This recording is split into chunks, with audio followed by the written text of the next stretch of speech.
Okay, it never fails. As soon as I turn on the camera, somebody wants to show up right behind me and talk to me. It is absolutely amazing. I don't know what laws of the universe that is governed by that, but as soon as I stop to film, somebody has to pull up behind me and want something.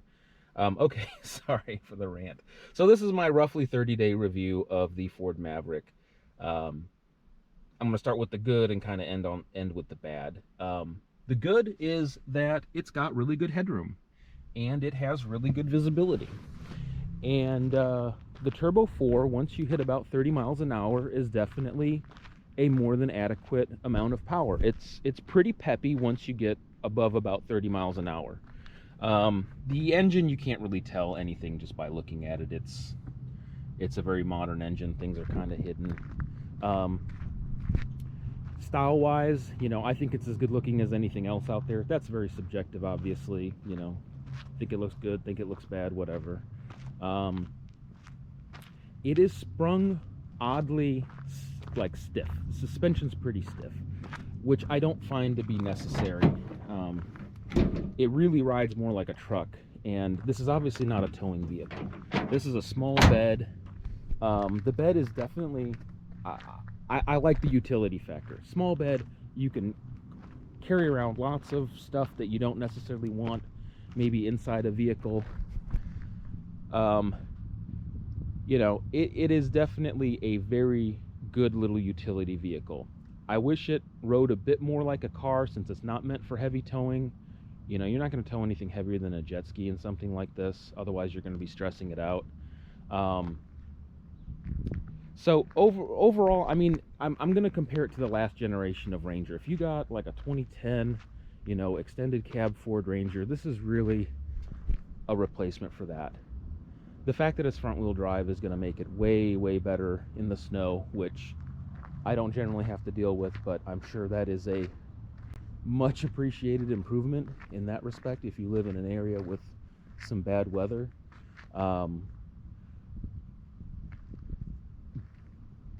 Interior space wise, this is really a single person's car. If you have a family, this is not the car for you. There is no room in the back seats. You know, if you're a small person, you know, this is a roomy car for you. If you're, you know, 6 foot, over 200 pounds, this is not a particularly roomy vehicle. And the back seats are just, the doors are kind of deceptively large.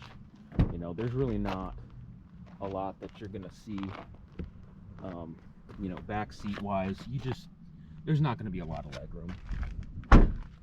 So my real criticisms of this car are mostly on the interior. I don't like this knob. It's just very counterintuitive. Has a very good backup camera. Seats are not comfortable. They are not uncomfortable, but they certainly are not particularly comfortable seats. A full-size truck is a way more comfortable ride. You know, if you were to get a base model, you know, Dodge Ram, whatever the cheapest full-size truck is, way, way nicer interior, in my opinion. I like that this car still has a key. You know, I like that. I like the simplicity of it. Stereo. The stereo, by today's standards, is absolute garbage. I know this is a base model and I didn't pay for any premium stereo, but most base model stereos these days are quite good, and this is total garbage. So, very much an economy car, very much an entry-level car. I personally think it's hard to justify $24,000 for this, but it is what it is. I don't dictate the market. That's just what things cost. This one does not have power mirrors. That is not a standard option. I thought that was a little strange, because I thought that was kind of a standard thing. Not a big deal. I don't adjust the mirrors very often, so not a deal breaker. So yeah, great little budget car, great little get around car. You know, long road trips, you're not going to be delighted. Also gas mileage. I'm averaging about 27, which I'm not going to say is bad, but I'm not impressed with that. I'm not impressed with that at all. This I expected to get much closer to 30. Personally, I don't see 27 miles per gallon as being anything to brag about. These wheels are really ugly. They could have made those look a little better with zero additional money. Couple things. I found that underneath here, if you look, that shock mount is very low. Thought that was kind of strange, that the shocks are mounted so low to the ground. It just seems like that's going to be prone to hit something or something to get hung up on that. Yeah, I'm not dissatisfied with the car, but I gotta tell you, there's really not a lot to fall in love with. This is very much a economy single person's car, or you're using it as a strictly utilitarian vehicle. So, you know, I'm really gonna give this like a 6 out of 10. I'm not seeing the value. I mean, I see the value compared to what other things cost nowadays. I mean, compared to a $50,000 truck, yeah, this is a great value, but only in comparison to a vehicle that costs double. You know what I mean?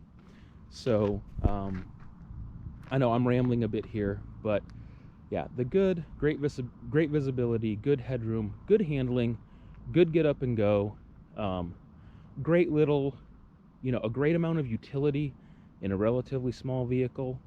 Styling is pretty good, lighting is good. Downside, definitely feels like a very budget entry-level vehicle. Really pretty stripped down given its price. And we're not comparing it just against the big three. We have to compare it against all vehicles. So I would imagine if you're looking for a commuter car, there might be some better values out there. If you need a little pickup, this might be your best value right now at the given moment in time.